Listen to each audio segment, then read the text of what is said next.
I am Ken Coleman, and this is a Rock Blockster weekly online streaming pull list.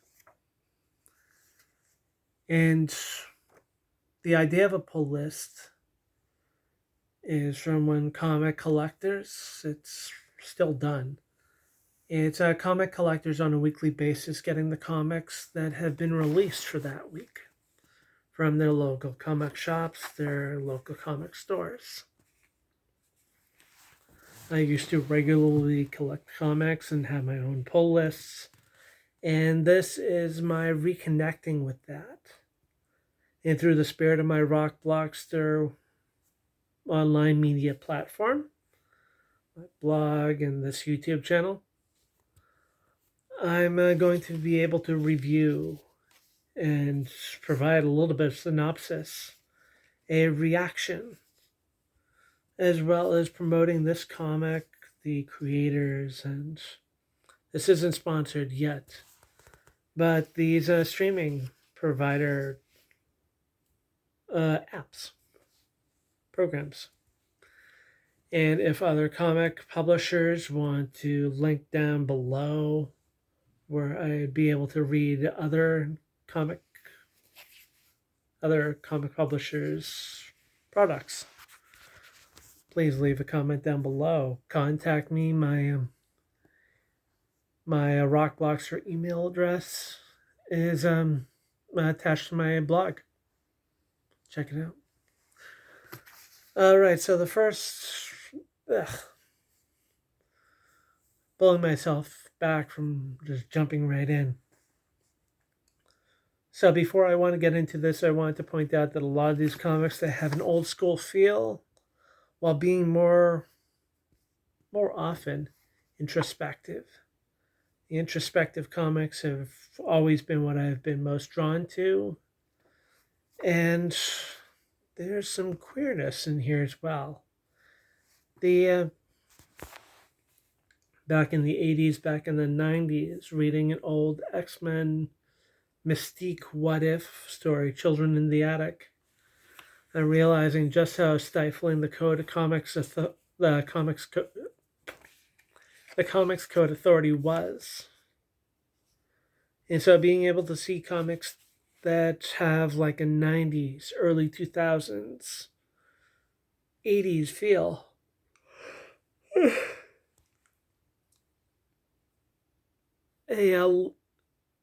It's nostalgic to the time when the Comics Code Authority reigned, but the writing, that content, is able to show a side of life that wasn't able to be depicted.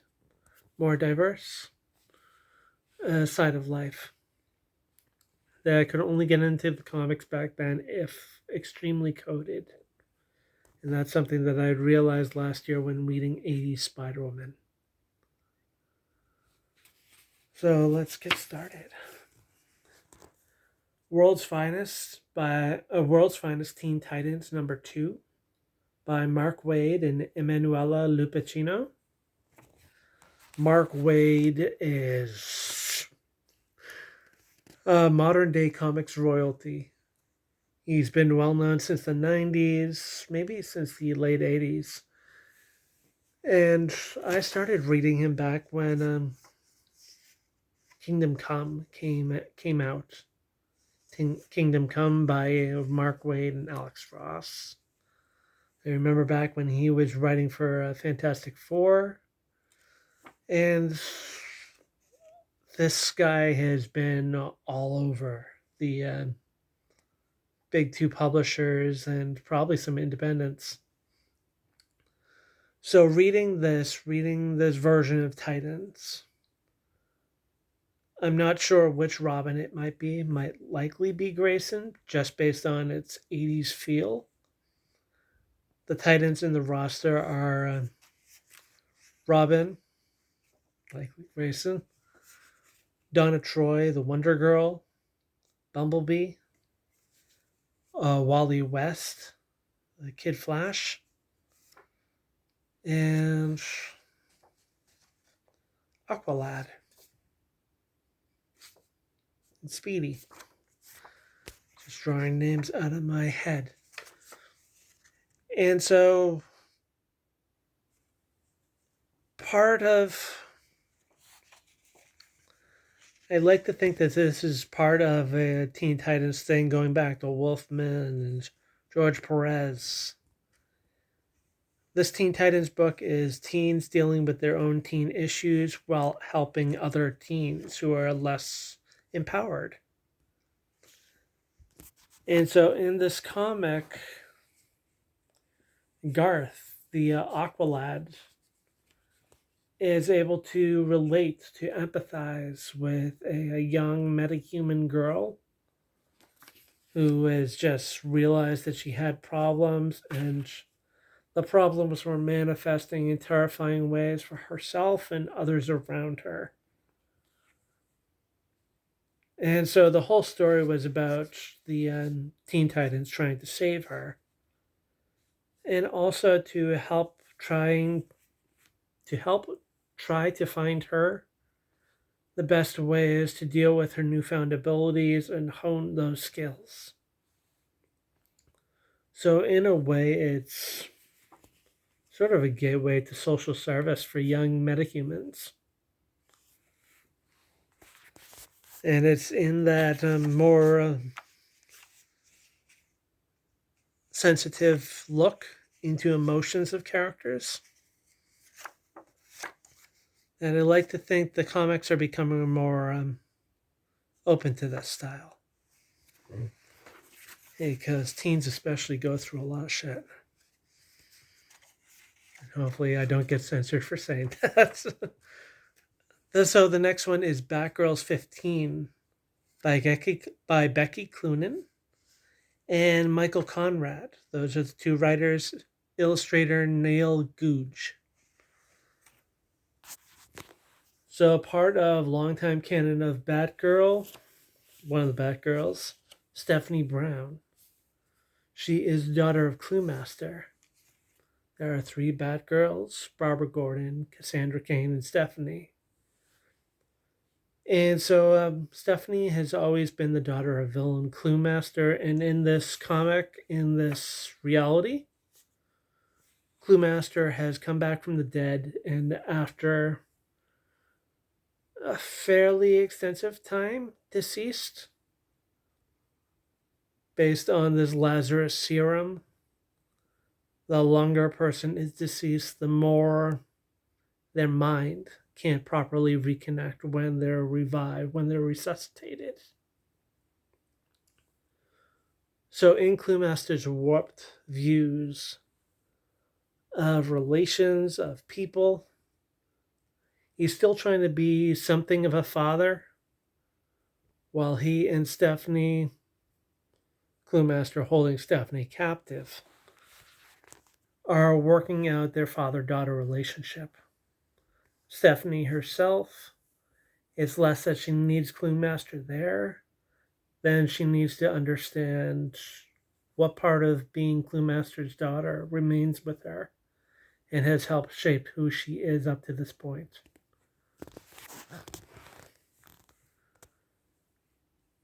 And so, again, this is another comic. It's very introspective. It's very about internal struggles, internal identity.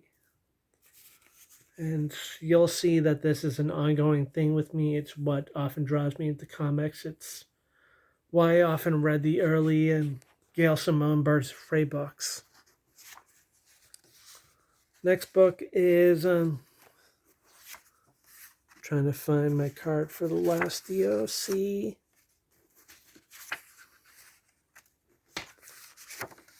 Tim Drake Robin, number 10, by Meghan Fitzmartin, and illustrated Nikola Cesmesija.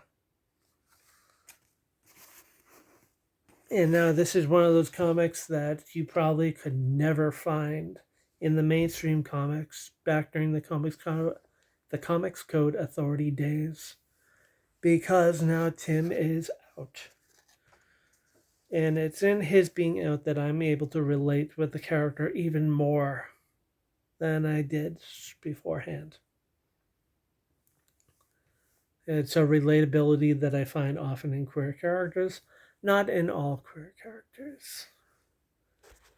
And I think that is equally something that the big publishers need to realize, that just because a character is LGBTQ doesn't mean that all LGBTQ readers will be able to resonate with those characters. With Tim Drake, this whole series is him just after he comes out. And now he's got a boyfriend for himself, Bernard.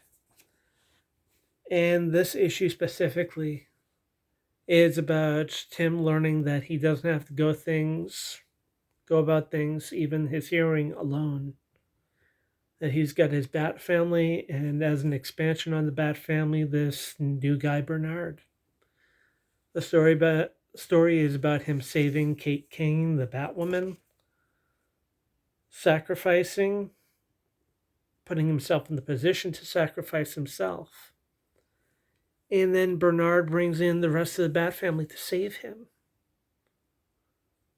showing that continued community and acceptance. Of the Marvel comics, I was able to catch on to Magneto number 4 by J.M. Matteis and Todd Nauck.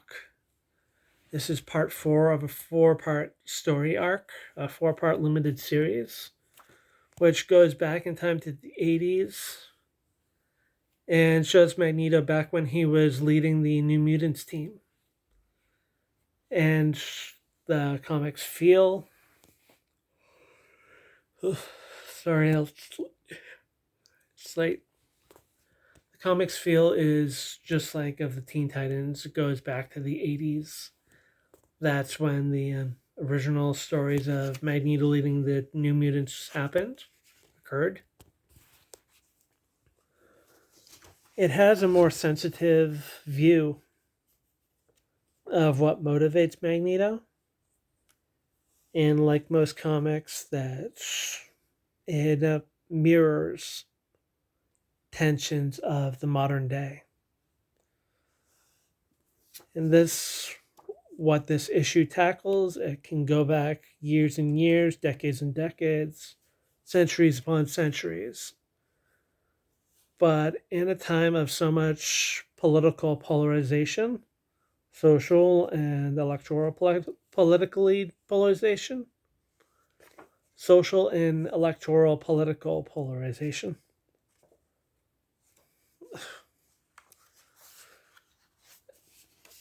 I feel that this comic is more appropriate. The character, the lead antagonist, the only antagonist in this, is a manipulator. She is using Magneto's anger to turn that into rage, turning the rage into hatred, and Magneto into a soldier, just following in her directive. And so a lot of the story is Magneto going through his own inner thoughts, his memories of people who have been influential on him. And it's teaching him about his identity and how to go about his life in a way that is more fleshed out than old 80s, 90s stories. I think that there might be a specific 80s story of him and Kitty Pryde talking about the Holocaust.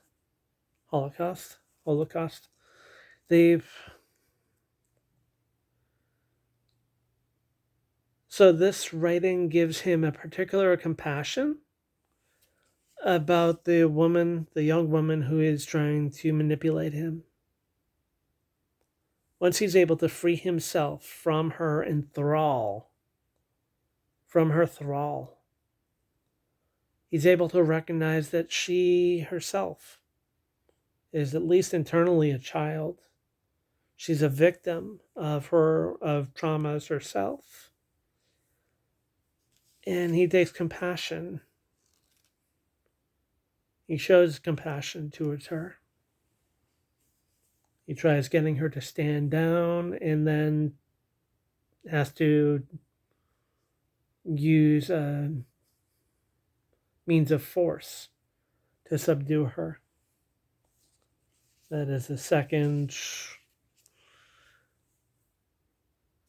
That is the not the first approach that he'd want to use, but the most necessary to keep her from negatively impacting others. And while not everyone has superpowers in this world that we live in, I think that a lot of people could learn from this story and Magneto's understanding of people, of their feelings, of their trauma. And so congrats on J.M. Matteis on this writing. Next story is X-Men 28 by Gerry Duggan and Joshua Cassara. The X-Men stories, they're stepping out from the Krakoa era. Nothing against the Krakoa era writers, I just couldn't get into the idea of a rogue state that was very isolationist. I feel like it was marching its way over to Genosha storylines much too quickly. I thought that it was doomed. I could see that coming for a long time. And so it's great to see X-Men coming out of the Genosha era. It's sad to see them being preyed upon by another agency. And this agency, whose name just escapes me, are employing a bunch of Sentinels. And we learn here that one of their agents is a sleeper agent, is a double agent, Firestar, who's secretly working to help free the X-Men. And it's a very Firestar helping the underground to free X-Men who are captive, and not every story is, it's not gathering as much story-wise per issue that I'd like. Not as much as these other comics that I've been talking about. But it's moving it forward, and I like where it's going. I used to read X-Men much more religiously, and I'm starting to get that enthusiasm back. The second X book that I read is Uncanny Spider-Man. And you think Spider-Man, so many different Spider-Men. And this Spider-Man is actually an X-Men, Nightcrawler. And so this is Uncanny Spider-Man number 2 by Spurrier and Lee Garbett. And so in the wake of Genosha and in the post-Krakoa X-verse, Nightcrawler is almost on his own. He's trying to help New Yorkers alongside Peter Parker. And he's got some allies among the superhero community, like Dagger.